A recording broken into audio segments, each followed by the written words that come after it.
મંત્રીમંડળના વિસ્તરણની સત્તાવાર જાહેરાત આવતીકાલે 11:30 વાગે મહાત્મા મંદિરમાં પદનામિત મંત્રીઓ શપથ લઈ ભૂપેન્દ્ર સરકારમાં થશે સામેલ।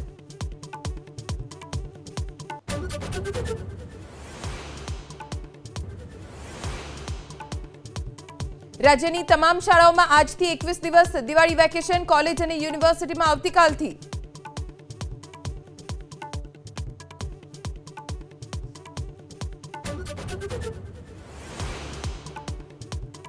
केंद्रीय गृहमंत्री अमित शाह आज थी 3 दिवस बिहार प्रवासे। पटना में भाजपा कोर ग्रुपना नेताओनी साथे करशे बैठक।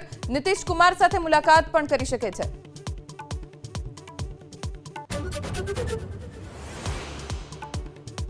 प्रदूषणનું સ્તર વધતા દિલ્હીમાં ગ્રેપ 1 લાગુ।